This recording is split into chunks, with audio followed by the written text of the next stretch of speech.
Alors que l'épidémie semble hors de contrôle dans certains pays occidentaux, certains médias rabâchent leur propagande selon laquelle la Chine aurait dissimulé des informations sur la COVID-19 et les aurait communiquées tardivement, ce qui aurait entraîné la propagation du virus dans le monde.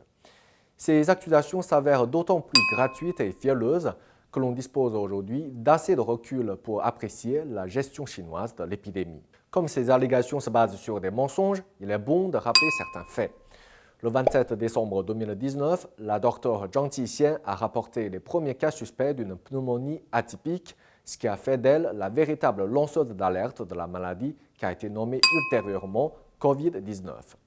Pourtant, l'écrasante majorité des médias occidentaux se taisent sur ce point. Le 31 décembre 2019, la Chine a communiqué au bureau de l'OMS dans le pays cette nouvelle maladie. Depuis, elle envoie régulièrement et sans tarder les mises à jour de la situation à l'OMS et au monde entier. Le 11 janvier 2020, elle a partagé la séquence du génome du nouveau coronavirus avec l'OMS et les autres pays. Le 23 février dernier, une métropole chinoise de 11 millions d'habitants a été placée en confinement, donc moins d'un mois suite au premier cas détecté. Étant donné le caractère totalement nouveau de cette maladie, il a fallu du temps pour l'étudier et la comprendre.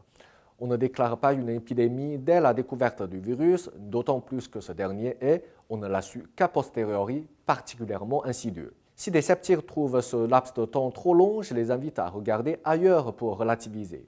Aux États-Unis, il a fallu attendre jusqu'au 13 mars dernier pour que l'état d'urgence soit décrété dans le pays. Pourtant, la Chine les a prévenus dès le 3 janvier, soit 70 jours auparavant. De plus, ils ont fermé dès le 2 février leurs frontières aux Chinois et à tous les étrangers ayant voyagé en Chine pendant les 14 jours précédents. Et le comble de toute cette mascarade, Donald Trump a avoué sur enregistrement avoir menti sur le danger du virus pour éviter la panique, selon les révélations du journaliste Bob Woodward. En Europe, on a eu cure de la précieuse période tampon de 2 mois que la Chine avait gagnée.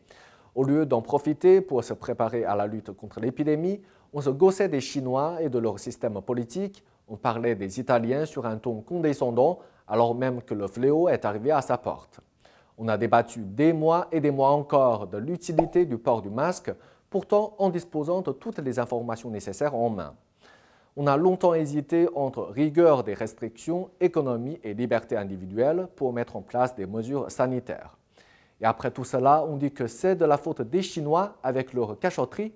Lorsque la Chine a mis sous cloche une métropole de 11 millions d'habitants sous les yeux du monde entier, croyez-vous réellement qu'elle surréagisse à une grippette de par la nature de son régime liberticide? Un peu de sérieux, la gravité de la situation allait de soi, et dire qu'on reproche à la Chine d'avoir minimisé la dangerosité du virus et menti au monde.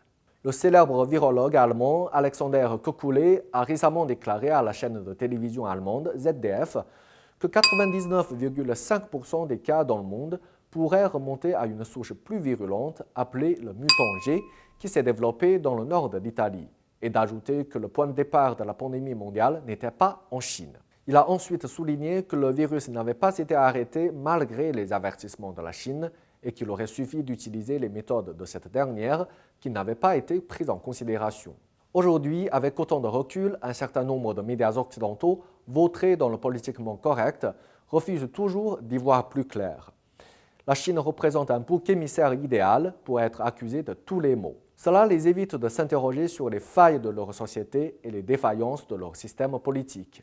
Une véritable remise en cause de ce dernier risquant de valoir à l'auteur une mise au banc du milieu journalistique si son œuvre n'est pas censurée. Et à ce compte-là, je me demande si ces médias occidentaux, qui ne cessent de désinformer leur public sur la Chine, n'ont pas une part de responsabilité dans la situation épidémique de leur pays.